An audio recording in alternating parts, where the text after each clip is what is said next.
Hey, welcome back, friends. Ed Harold here with you, my Life with Breath expert series. Today I have the amazing Adam Hart with us. He's a great transformational coach, and he's going to share some of his wisdom, knowledge, and experiences with us. So hopefully we can live a stress-free, abundant rest of our lives. So welcome, Adam. Hey, thanks for having me. I really appreciate it. Oh man, you got a great spirit. I'm so excited to share you with our audience here today. Before we begin, let's just start with a meditation if we could. So if everybody could just sit up tall in your spine, sit up tall in your mind, and if it's appropriate for you, let your eyes close and become aware of these amazing gases that you're breathing through your nose, through your brain, through your body. And just begin to make the transition from your surface mind to your deeper mind. And just let the surface mind rest and reach inside your deeper mind with each breath.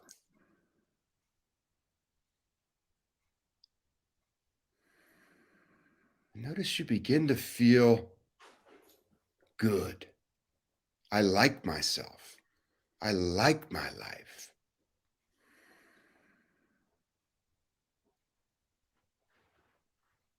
And what does it feel like to slow the breath down and be fully present in a relaxed, focused way with your deeper mind?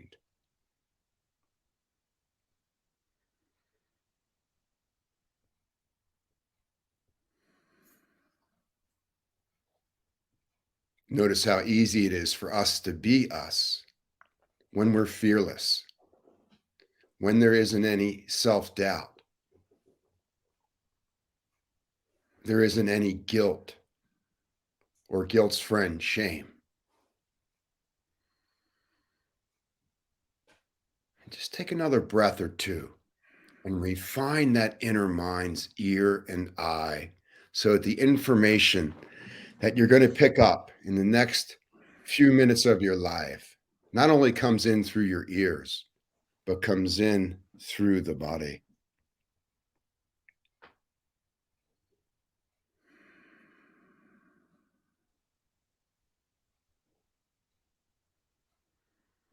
Silence is not the enemy.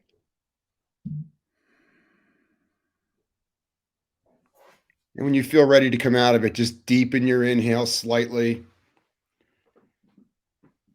When you're ready to lift that upper eyelid up, notice what happens with just 2 minutes of focused breathing, closing the eyes, going from the surface mind to the deeper mind, and knowing that a deeper mind is always available to us this whole ride of our life. Mr. Adam Hart, look at all the light in and around you.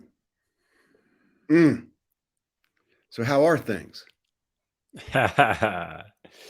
Yeah, things, it's that never-ending exploration into, like you talk about, the surface mind. What are the triggers? What are the patterns that it's denying us access to the deeper wisdom that's available? Being able to work with the moments of our lives to nourish that mind so that it can let go, so you can feel the emotions that are available in the present moment and let that guide how you get to live. And so I appreciate that beginning. Creating that kind of presence and awareness is, that's the game, isn't it? It always holds a deeper connection to our own abundance. So thank you for that. Yeah, life's never boring when we have access to the deeper mind. Hmm. So, Mhm. you're doing a lot of amazing things for folks across platforms, super powerful guy. You've Mhm. cultivated a bunch of skills to help people live a more abundant, happy, healthy, wealthy, healthy life. So, what's going on with Adam? How did you get to where you are today? Yeah, and my my background is in nervous system regulation in terms of being a leading expert in what does that actually mean and how do we get unstuck. And I primarily work with parents, knowing how we're up against it as parents and the daily grind, the daily have tos, the endless things that are coming up against us, whether it's our finances or our relationships, our career, our own health. I have my own background of having that burnout moment in my 20s, being Mhm. pre-diabetic, diagnosed ADHD in my teens, lacking a connection to a loving father. So snuffing my own emotions out and not wanting to feel hurt. And so all the parameters of how my mind functioned around feeling guilty and feeling the low self-esteem, self-worth. Mm. I got very lucky. I discovered breath work. I discovered it through a sport that taught it to me, and Really? that sport was rock climbing. Ah, And oh, so an my rock, endurance. well, and it's not an adrenaline based sport. Mhm. A lot of folks look at rock climbing and think, well, it's just really high adrenaline. It's not. It's actually a self actualization sport. It's a Mhm. sport that allows you to spend hours and hours and hours a day working with the regulation of your own nervous system. And if you don't, you could die. So you have to manage your fight or flight stress response. Mhm. And so, I grew up being told all these different ways in modern society that, hey, Adam, you're ADHD and you're overweight, you're pre-diabetic, you better get on a diet, you better get on another fitness program, you better get on another meditation, you better start a yoga practice, you better start medication. It's like, oh my God, okay, I tried it all, nothing is working. Mhm. So I had that surrender moment where I was able to give in to my mind and say, okay, mind, whatever you're up to, I don't have the answers. So I'm letting go. Mhm. And that's when climbing showed up. And climbing showed me another way to do this. And that way was through optimizing my own response to the things that were happening in my life in the moment that I was being disrupted, in the moment. Ah, it's so great. It's so great. And, you know, when you think about rock climbing, I mean, I'm not an expert at it, but I just came back from a hike up in the Wasatch at 10,000 feet. Mm, And, my mind is very tactical. It, hmm it understands, risk, reward, pleasure states. Uh, I placed a challenge in front of myself and I look at that challenge therapeutically as a way of cultivating knowledge. hmm Is that close to what you're experiencing? Yeah, I think what I was experiencing was a way to work with the things in my life that were creating anxiety that nobody ever told me I could work with before. Right. So I spent, I got addicted to climbing. It became my addiction because it was the only thing that made me feel happy inside. Because, you climb and you're breathing and you're Mhm, connected to nature, and there's all this beautiful peace and calm that comes, and presence is really ultimately what you're cultivating a relationship with. But what it showed me was that I was actually able to work with the anxiety in a way that, yeah, my Ritalin that I was given as a teen, it's like, well, why didn't somebody tell me I could just regulate myself through my own breath? Nobody ever taught me that. So what I did was, as I discovered this through climbing, I said, okay, what's another area that I'm very anxious? Maybe I can shift my brain's relationship with it. And the first one was my sugar addiction. I said, mhm, okay, well, I can reset my nervous system when I'm climbing. What if I can reset my addiction to sugar mhm, and transform my brain's use of sugar? And it worked. All I was doing was in the moment, I was utilizing my breath, a very particular practice that mhm, recentered and brought me back into my parasympathetic nervous system and taught my brain that it was safe and mhm. didn't need to use the triggering thoughts about sugar anymore. It gave me a whole other way of approaching that anxiousness and that desire to have something shift. And the more I did it, the more I realized, wow, there's a power in the utilization of our nervous system in the moments of life we're being triggered in a way that gives us back the ability to be at peace and be calm and work with the present moment as the place we get to live our lives from. That's beautiful. So well said. So this nervous system that we all have, every animal on the planet has somewhat of a nervous system. Uh, it's debatable whether ours is the best. Uh, when you think about when I think about the nervous system, what I think about is communication, Mm, internal communication, the ability to communicate with myself, make decisions, stop if I need to. The nervous system is this amazing. It's so sensitive. It's like an orchestra. yeah. And, how do we get it all flowing in our favor, Adam? That's the key, right? And I love how you describe that. It's the all encompassing communication channel for all of life, internally and externally. Hmm. And so if we don't know that what's happening is a constant relationship between our brain, the nervous system, and the heart, if we don't know that that's what's happening, we're just living Hmm. based off of the 70,000 thoughts that we have every day. And that's what we have on average is 70,000. The brain loves to pattern those thoughts into things that produce a trigger. It's not the Hmm. brain's fault. It's a survival organ. So it's Hmm. designed to look for the things that create stress because stress creates adrenaline. Adrenaline is the surge of energy for the brain. Hmm. And then you fix your life or escape your life with a habit that predominantly creates dopamine. Hmm. That's the social media, the sugar, the alcohol, pornography, shopping, gambling. Those are all parts of the brain also looking for the voltage of the brain, which is the dopamine. Hmm. And so yet here we are, and this is my own experience as I've created this whole internal dialogue through my own brain that Hmm. I've been giving into, reacting to without creating a separation from. When we regulate that, when we learn these patterns of our own mind and we work with one or two of those triggers and we utilize the nervous system to reset our own mind and bring ourselves back into our heart, back into the parasympathetic, you change the way you communicate with yourself. Hmm. You change the way you feel. You change the way your mind performs. You change the way your body performs.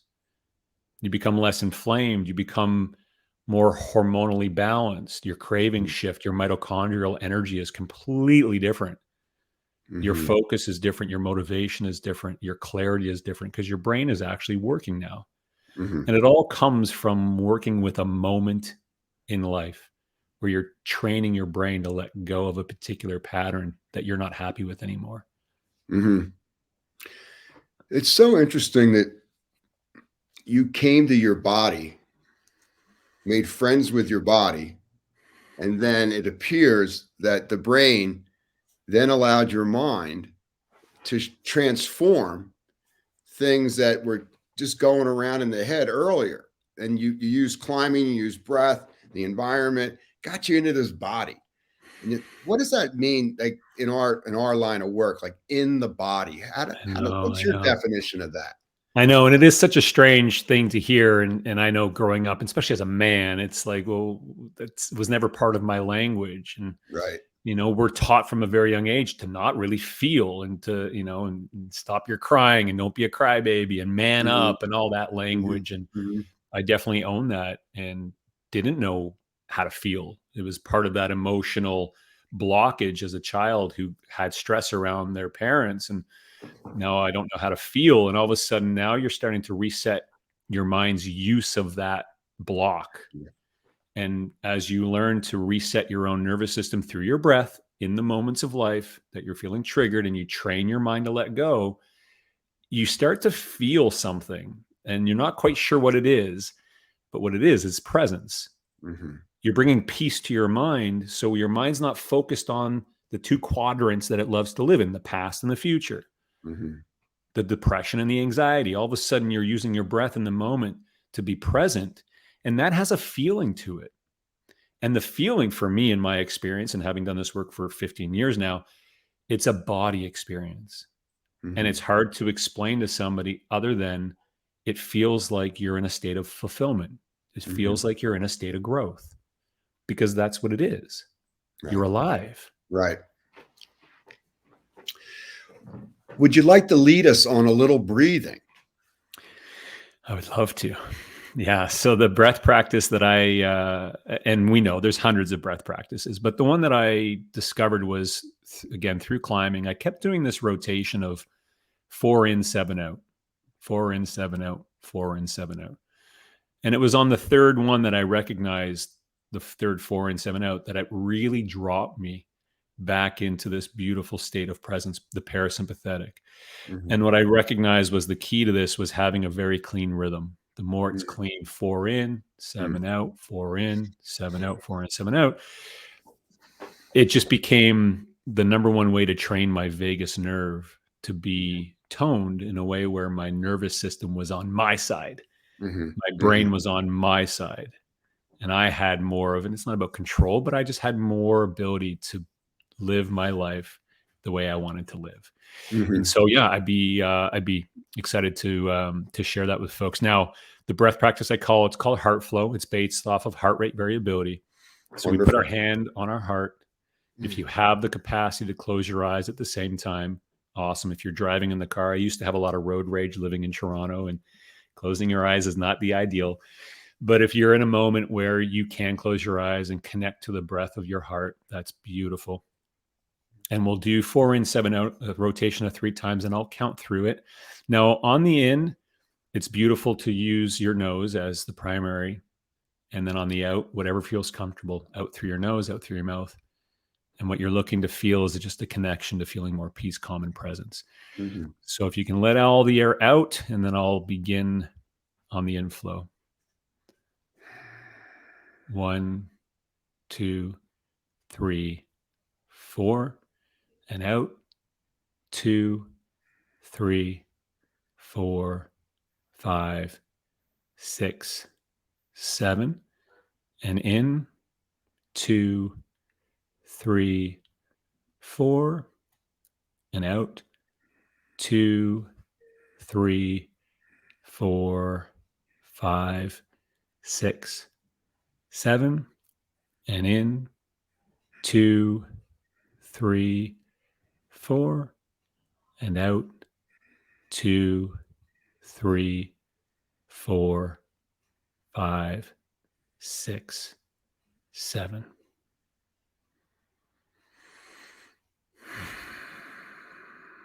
And then just take a moment to feel what presence feels like in your heart and connect to the power of who you really are.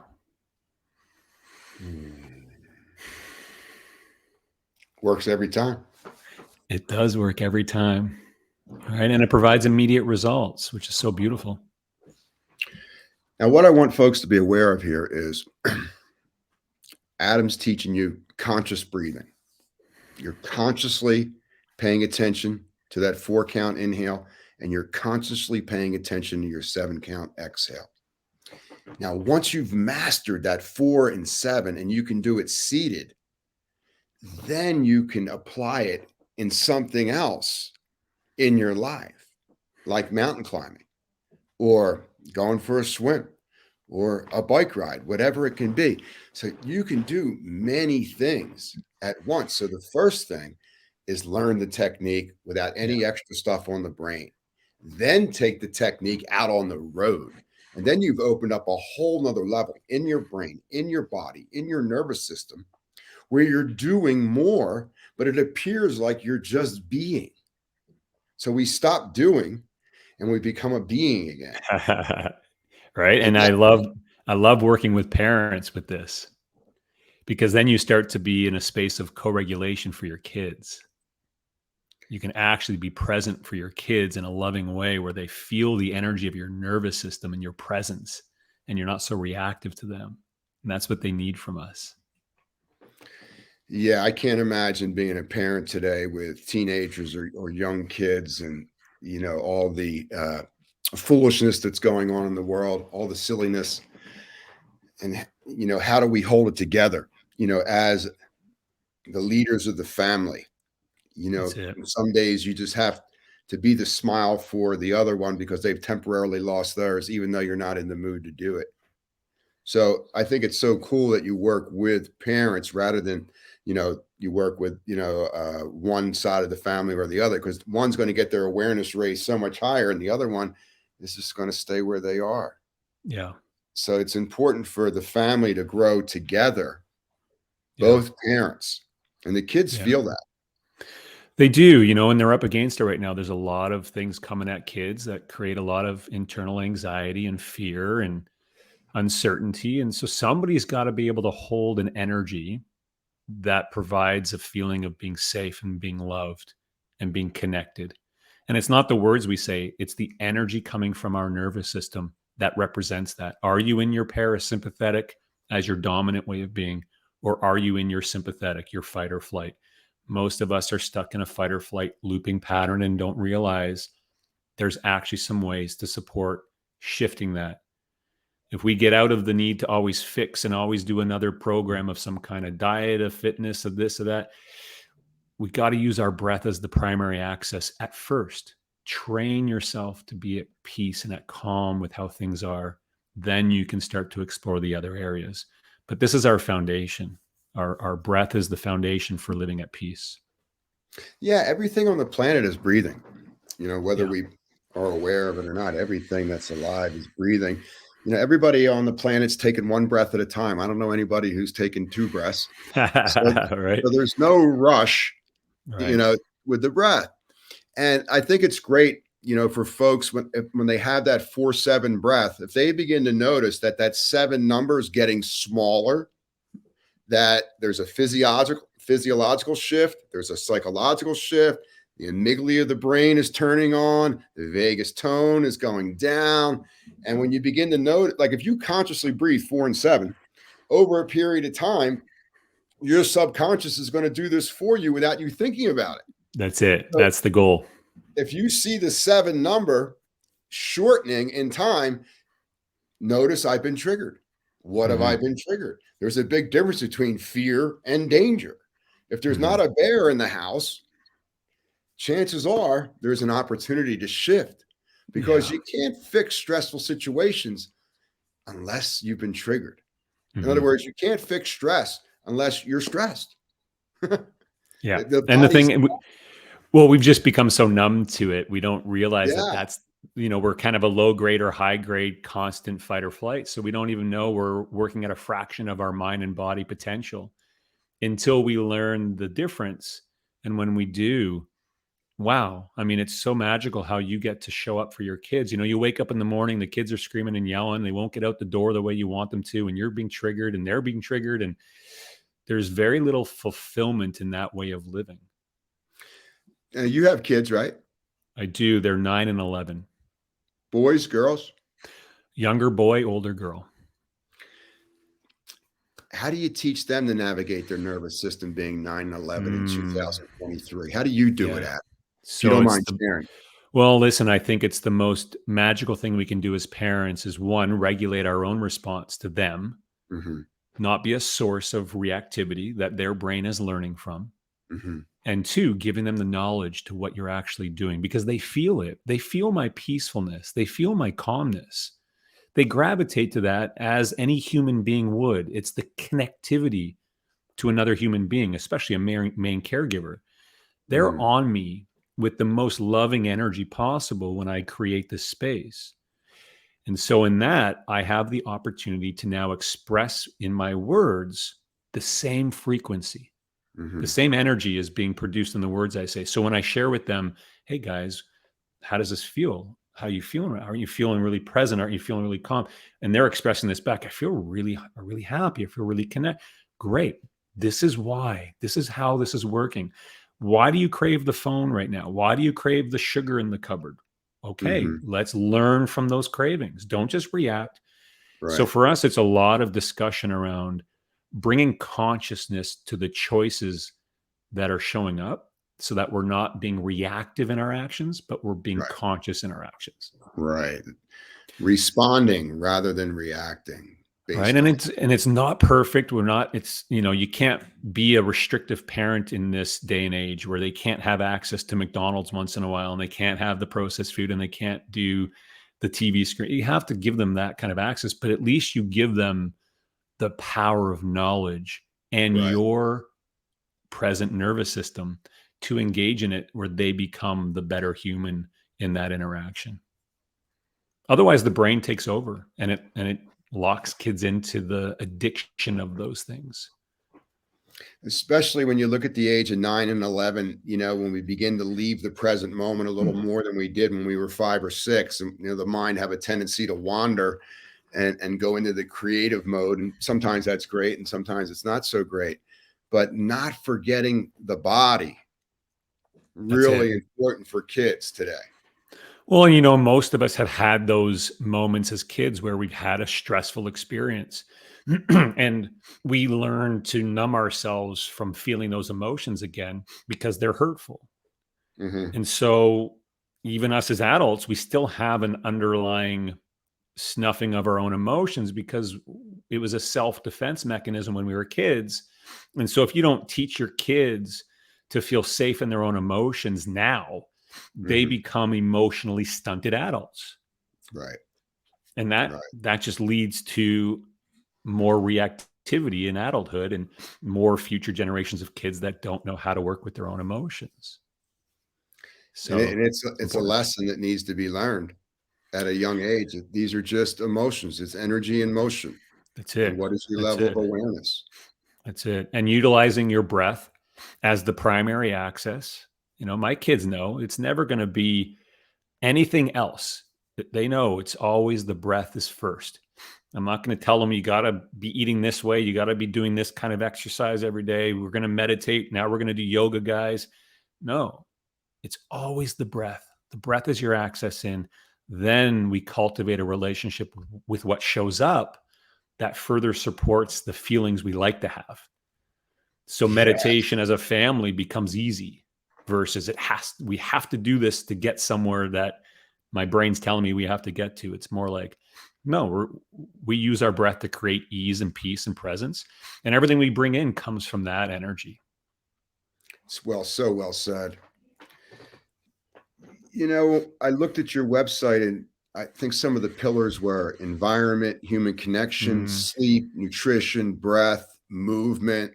I mean, hmm that's just these pillars Yeah. of how to produce curiosity and growth and learning as we kind of unwind yesterday and move into today and make tomorrow better. These pillars are great. How'd you come up with that?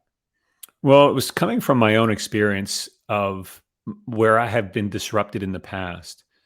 And so we know that the foundation for us, and you can think of the house analogy, if you build the house built out of straw, well, it's Hmm. not going to work out really well. And so Right. our life experiences about our nervous system, that's our foundation. We have to nourish it and learn to live in the parasympathetic version of it. Then then you can look at those other pillars. You can look at your sleep. You can look at nutrition. You can look at your fitness, movement, your relationships, your environment around you. And you can learn how to subtly increase the ways that those can help further support your ability to feel really amazing every day. Hmm. Where we have it backwards in society is we tend to look at those first. We get Hmm. unhealthy because of the stress response. We don't realize it. We get inflamed. We get maybe weight gain or brain fog or agitation. And then we look at perhaps a diet, which is under the food side, or we take some sort of supplements so that we can sleep better. But yet the disruption is coming from our lack of a nourishment of our nervous system and our brain. Hmm. Yeah. So we get that on side first, and then we look at those other areas and learn how we can enhance our everyday experience after. It's so well said. I love your phrasing of the word, your wordsmithing. Hmm. It's really someone everyone can grasp this to some degree, which is great because communication is key right now. Hmm. Yeah, I appreciate that. And there's also an element of it where, when we start to look at all these beautiful areas of our own health and wellness that we've heard are important, they tend to focus on a lot of restrictive approaches or eliminating approaches. And my whole method is to start looking in terms of what can I add in? What can I Mhm, add in on the nutrition front that further makes me feel happy and energized? What can I add in on the sleep front that just makes my sleep a little more higher quality mhm, without being so centered on things that give more fuel for the brain to optimize the fight or flight response? Because everything that the brain experiences in relation to the fight or flight, it's learning from and it's trying its best to lock you into reactivity to that because it knows it's going to get the adrenaline it wants from it. Right. So if we don't play a conscious role in everything we're choosing to do, and noticing, like you were talking about earlier, noticing how you're feeling in the moment, am I feeling more triggered now? It's coming because you're now not optimizing your breath response to it. And your nervous system is being triggered. Your brain is happy, but your body starts to hurt. And it only comes from the one place. You got that right. So I'm as a nervous system specialist, I have this amazing analogy I want to run by you. Mm-hmm. So we know the thoracic diaphragm muscle, which is the primary breathing muscle and posture, or number one muscle in regard to posture and movement. But we know it only has one motor nerve, the phrenic nerve. And it's such a small nerve for a muscle that's huge. So amplifying that phrenic nerve, making it stronger, gives us more range of motion in the thoracic diaphragm muscle. In other words, we have more potential energy. Respiration will improve. And when respiration improves, digestion will improve. So we'll eliminate waste faster. So if we can amplify the phrenic nerve for more energy to be us. It takes a lot of energy for us to be us. And when we're low energy, we're probably not as much fun. So we have this phrenic nerve, which creates energy through the movement of the diaphragm, this plunger. And then on the other side, we have this vagus nerve, which calms us down, self-regulation, resiliency, the ability to down-regulate. So we've got these two nerves that play such a huge role in everything. And we don't hear a lot of people talking about the relationship between energy, phrenic nerve, down regulation, vagus nerve. Mm-hmm. Yeah. Yeah. And it's an interesting one. Why isn't this more well known? Why isn't it something that's taught to every child in school, how to play with their own nervous system? It's the human superpowers. Right. And yet Right. we're not taught how to optimize it. I mean, I had to put myself in extreme fight or flight scenarios to learn this. How many people want to put themselves in extreme fight or flight scenarios? Not many. And it's the reason why this whole cold thermogenesis craze is happening. It's because it forces you to regulate. That's why it's so popular now, and everyone's jumping into cold water. Good for you. That's great. But there's so much more powerful to what everybody's experiencing that they don't know the full extent of what that actually is. Right. The more we can find ourselves in these positions to push the limitations of our own mind, we'll then have an opportunity to play with the powers of our nervous system in the ways that we're meant to. Exactly. When we think about the word transformation, what's your definition of transformation in 2023 at where you are right now in your life, Adam? Yeah, it's definitely shifting from a cerebral fix mindset into one of being able to recognize that you are the transformation, but it's a present experience. It's now. It's not somewhere you need to get to. You have it available to you now. You just don't know how to tune into the frequency of that power. And so the transformation is the ability to understand it in the present moment. That's transformation. And we're transforming perceptions, projections, the past, the future. What does it encompass? Yeah. Well, essentially at the core is it's the transformation of your own relationship with your mind, with the way your brain operates. Learning that you're not your mind. You're not the 70,000 thoughts that have been looping in your mind since you were a child. And your brain has continued to learn from the stressors of your life. That's not who you are. And so as you learn to work with the patterns of your own mind, the ones that create a stress response, and you train your brain in the moment it's using that stressor, you can teach it to let go. And as you teach it to let go, what you find is the transformation is right here, right now. It gives you access to who you really are in the present moment, who you choose to be, and who you want to feel like. And that grows. The more you do it, the more it just becomes a stronger place, a stronger flag in the ground. This is who I am.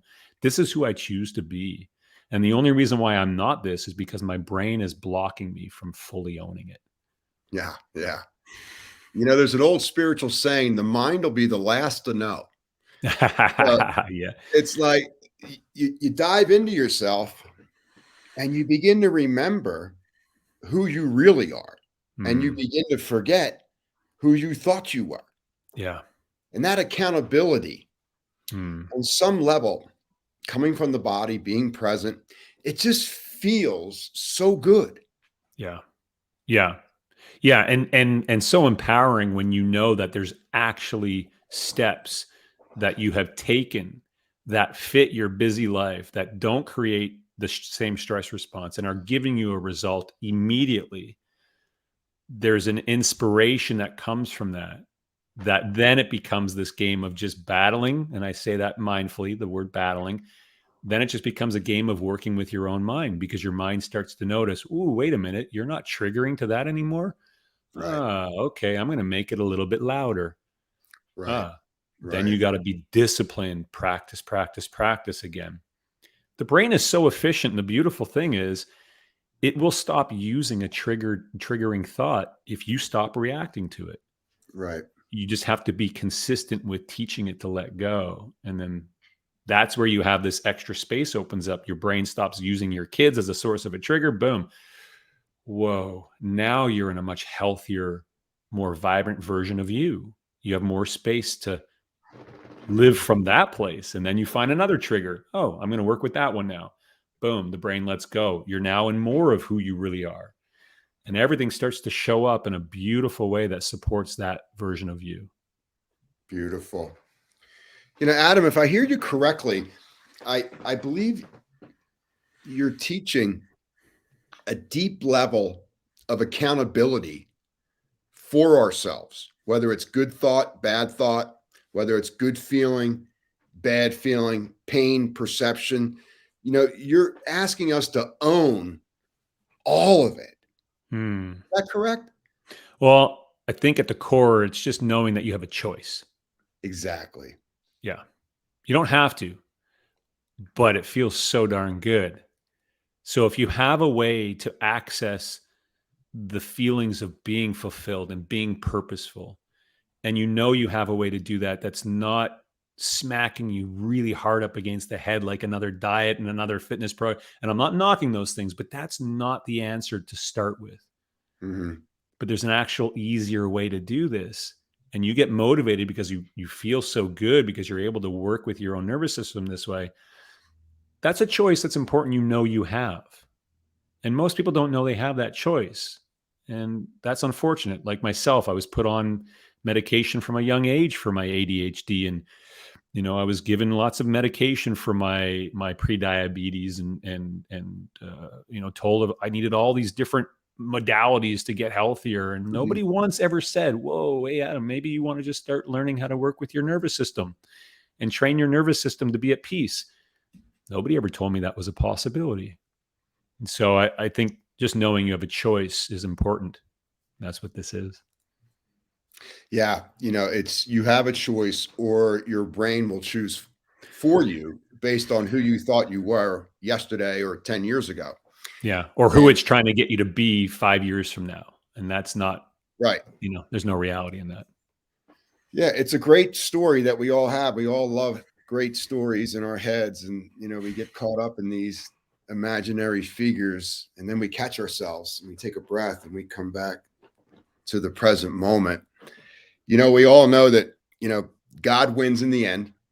Going to Hmm. get what he or she wants. All is forgiven.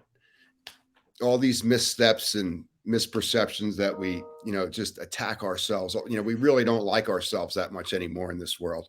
Hmm. Collectively, we can obviously see that by all the health markers of stress. Hmm. you know Folks have a tendency to be stubborn, and how can we help folks use that stubbornness in a good, healthy way? Hmm. Yeah. Well, there is an element of this, and I think Tony Robbins, I've heard him talk about this idea of you have to get so disturbed with where you're at. When you're stuck in your own mind, it's going to come with symptoms. And you just mentioned that before. You're going to have symptoms from the stress. And what tends to happen is we get the symptoms. So the symptoms are twofold. There's the mental symptoms and there's those physical symptoms. Mhm. And they present themselves in different ways for different people, but they're going to be very similar in your brain fog, your depletion, your exhaustion, your emotional swings. That's the mental. You're going to have the physical of the aches and pains and the lack of energy and the inflammation and the cravings and the poor quality sleep. Those are the Mhm. symptoms. Okay, well, you have to get to a point where you're so disturbed about those that it motivates you to take the right action. Mhm. Your brain is going to try and use those to keep you stuck in trying to fix those. And that's modern society showing you that that's the answer, Mhm.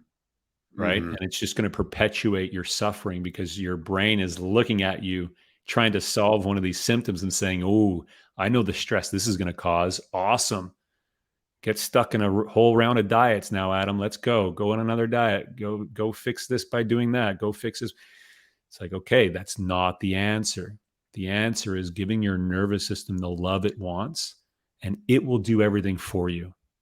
It will show you the way in, it'll show you the feelings that you're after in a way where it heals the symptoms because it's going to manage the way your brain is using the stress against you. And if that doesn't motivate you, that's a choice too. You're happy to go off and try and figure it out by continuing to be on a path of trying to figure it out. Great, but you're only going to manifest more of the energy of needing to figure it out. If you get motivated for creating presence as the place you live from, that's going to show you the opposite. How do we get out of our own way and live our finest life? Hmm. The key, there's twofold. One is the key is your own nervous system regulation, learning to regulate your own response to how life is unfolding. And the other one is being in a community with others who understand how they are also contributing to your regulation. So Mhm. your regulation automatically puts you in a space of being able to co-regulate others. It's our natural way of being. We've lost touch with this. We now are very isolated, live very lonely lives, very reactive with our close friends, family members, community. It lacks a lot of energy around co-regulation. How do we all feel at ease together and inspire each other? So one fold is you have to have the right tools, the right system, the right support, but then you also have to have the community around you who's doing the same work with their nervous system so that you're linking together Mhm. in the quantum field, the universe, God, whatever we want to call it, so that we're all lifting each other up energetically. And when you have those two together, it's pretty hard to have your brain deny you access to the full potential in you. Now, do you have any advice for folks who, okay, they've had a relationship with someone for a long period of time, and I've chosen to start a meditation practice, become less disruptive, to be more centered and focused, and have more of a spiritual presence in my life.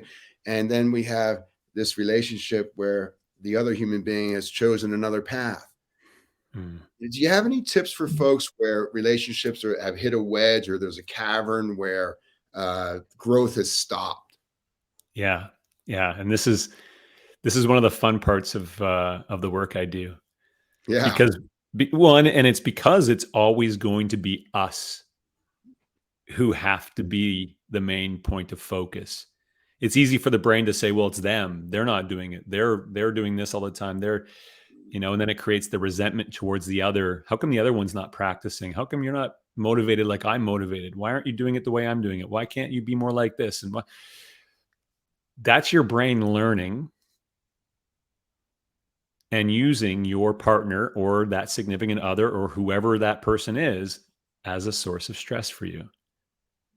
It's an opportunity to regulate your brain's trigger to that person in trying to hope and wish that they would be something different than they are in that moment, it denies you the ability to use your nervous system energy to help co-regulate them Hmm. into a space of your regulation, your self-love, your connectivity to being very present in the moment. It's an energy. Co-regulation is an energy. And so if you wish somebody else to be doing something different, and a lot of my clients, this is a large part of our work, is their partners are their main trigger. And they become very resentful in certain scenarios when it comes to their partner. And Hmm. they're not doing the same work I'm doing. And they're always loud when they come in at night and the kids are trying to sleep and now they're loud. Why are they always loud? Why can't they respect it? And I Hmm. come down in the morning, there's dishes everywhere. They don't respect me. These are patterns of your own mind. And Yeah. so it's important that we work with those, get your brain to not use what your mind is telling you about the other person, create peace, create calm, bring the energy of what you do want and how you do want this to feel. And then when you're in the presence of that person and you're regulated in your own nervous system, that gives them the possibility to feel that energy. And for many of our partners and our kids and our colleagues in our community, this is the first time they've ever had access to a nervous system that's regulated in this way. Hmm. Hmm. And you feel it. So the form of communication on the planet primarily is thought. And we have thoughts, and sometimes we put words to thoughts and we speak them out into the environment. Other times they're just internal thoughts. What we've been talking about for the past space is something totally different called feeling, emotion. Mhm. How does feeling and thought interact in our mind? And how do we harness these two forms of communication, knowing that thought really is the primary driver of how we feel, how we perceive, how we interact? Totally. And a majority of them are coming from that subconscious pattern. They have very little consciousness to them because of the patterns of our own life experience and the brain locking us into ways of thinking about that. And so everything we think, everything we say has a frequency to it, has an Mhm. energy to it, goes out into the quantum field, universe, God, again, whatever we believe in or want to call it, it's real. And so if we don't have a connection to the energy behind what we think, we don't have a connection to the words we express, we're going to miss out because we're not noticing how the expression of those thoughts and the words are then translated into what is still coming back at us in all those areas of our lives. It's going to have the same energy to it. And so when we learn to regulate our mind, have more critical thought, lead how we express ourselves, which comes from the parasympathetic. In the fight or flight response, your brain, your frontal lobe is shut off and you don't have your executive function. So you don't have critical thought. It's the biggest problem in modern society right now is the lack of critical thinking. If we have more Right. Well, critical thought, yeah. Well, when stress levels go up, we know IQs drop like a rock. and that's the majority of the population, all the billions of people we have across the globe are stuck in a moderate or high grade fight or flight stress response to their own lives. Yes, it's being induced from their environments, their governments, their media, and all those pieces. But it's also because they don't understand how to regulate their own nervous system and their own brain's use of using thoughts to keep us stuck in the fear and anxiety, which only manifests more of that. So when we learn to regulate the moments, we can shift the way our thoughts are being produced because the brain actually becomes in a deeper, more loving, nourished relationship with the heart through the vagus nerve in a way where it's your parasympathetic that starts to communicate more often. And the actions you take are coming from that place versus the reactive state. It's beautiful. So well said. When we think about our breath and how it interacts with our five sense perception, which is creating a narrative in our brain. And then we have this brain, which is just conscious, subconscious, unconscious, and they're all communicating.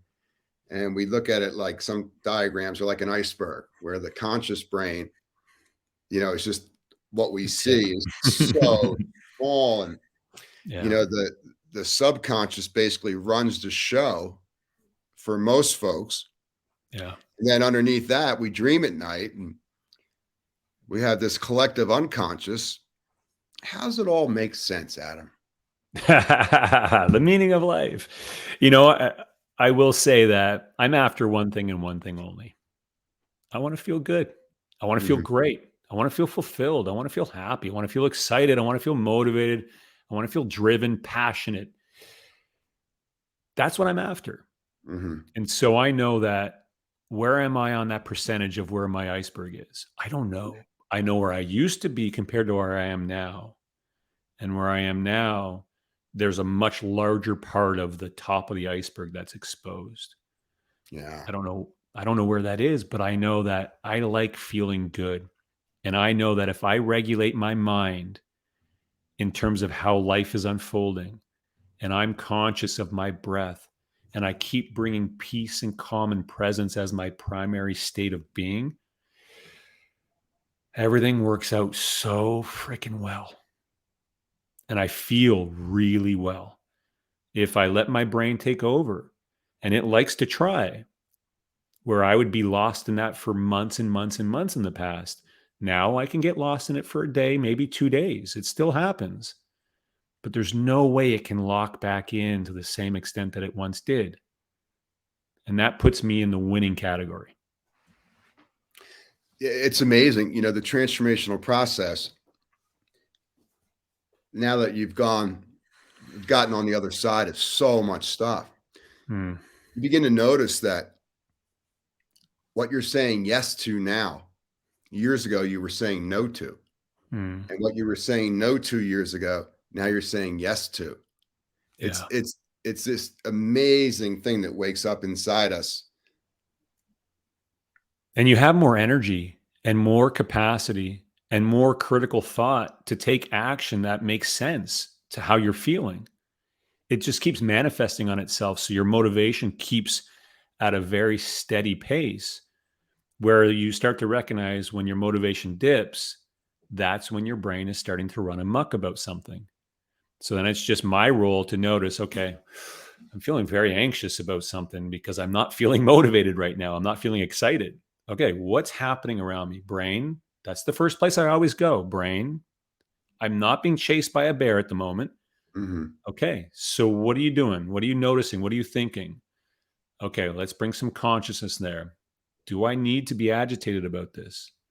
No. Okay, I'm going to use my breath. I'm going to do my heart flow, Mhm. calm you down, bring my critical thought back online, feel my peacefulness, feel my calm, connect to how I want to feel. And now I can choose powerfully. I can still choose to do what was creating the anxiety. Maybe it was sugar. Maybe I still want to eat the cookie. That's okay. But it's creating the neural pathway to not let the brain stay locked in whatever it wants to be locked in that moment, which is not necessary probably 99% of the time.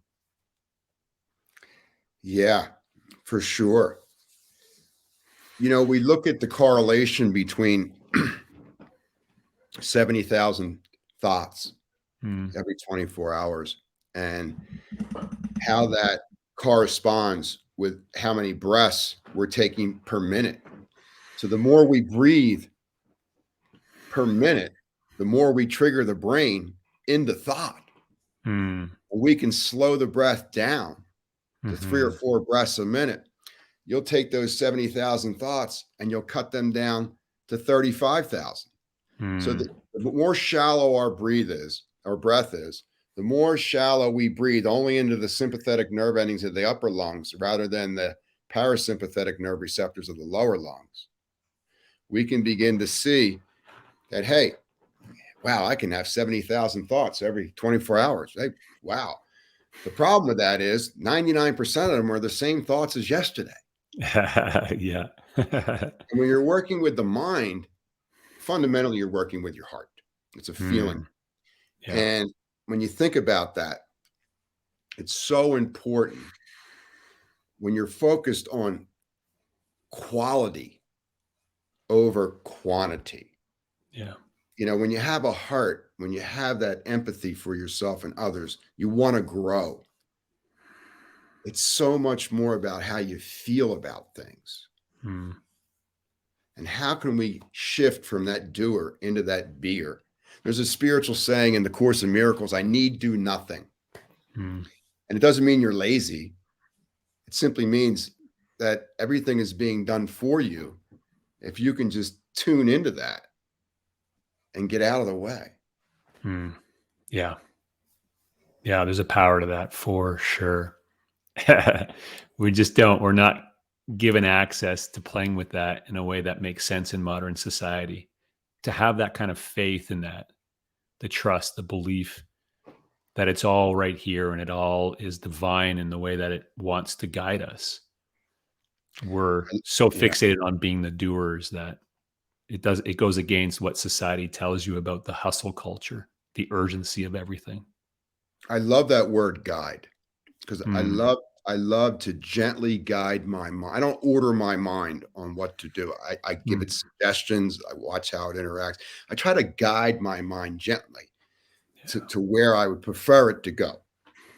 And then who knows?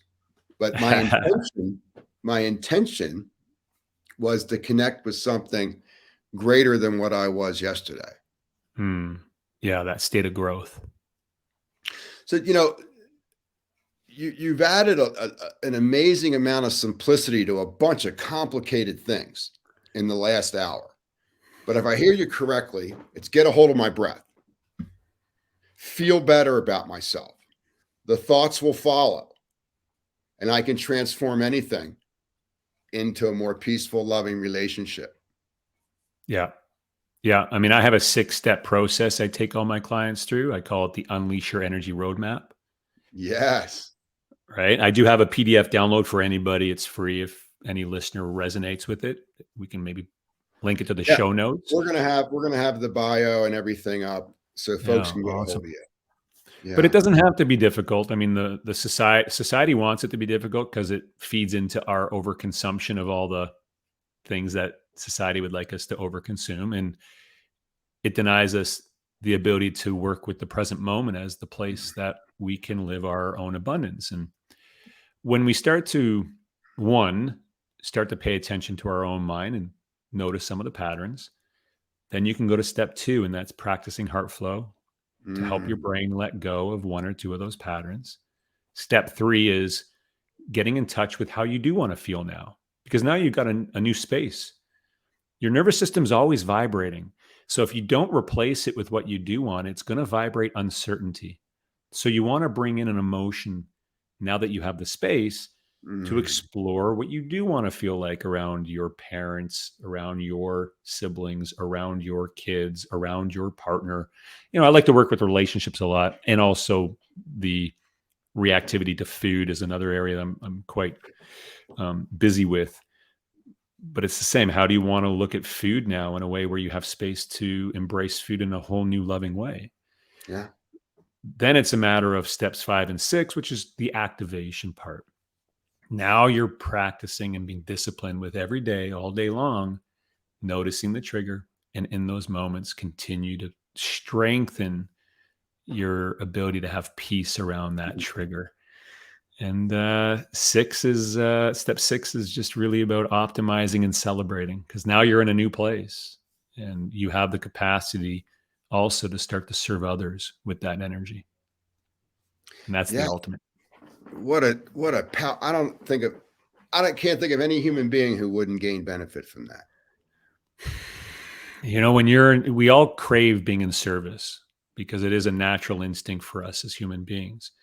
But there's an element of modern serving that is very much one of self-sabotage, where we serve everybody else because we just don't have the capacity to deal with what's wrong with our own lives. And so we just give ourselves to everybody else. Mhm, There is a way to do it where you get to work from your mhm. overflow of your self-love, which comes from your parasympathetic nervous system, your heart-centered interactions with life. You have an overflow that you're giving to others through co-regulation. And that's a feeling that I didn't even know was possible growing up, or even into my 20s, 30s, and even into my 40s. I'm 50 now, and now I'm in a position where most of my time is spent in that engagement with others. And it's been the most fulfilling feeling I've ever had, because I'm okay. I'm okay in my own mind and body, in my own skin. My mind might try and tell me otherwise, but I know how to treat it with kindness and guide it out of there and back into the heart, which ultimately puts me in a position where I can serve at a higher level. And it's a great feeling. Well, geez, who doesn't need some Adam Hart in their life? Well, the Thanks so much. frequency, yes. Yeah, well, thanks so much for taking some time out of your life to share your wisdom, with our audience. All the website and all the contact information, all the social media stuff will be up on this. And I just want to say thank you so much, Adam. It sounds like you're living your best life. Thanks, Ed. Yeah, I appreciate you, and thanks for making this happen. Appreciate sharing time with you. Thank you, my friend.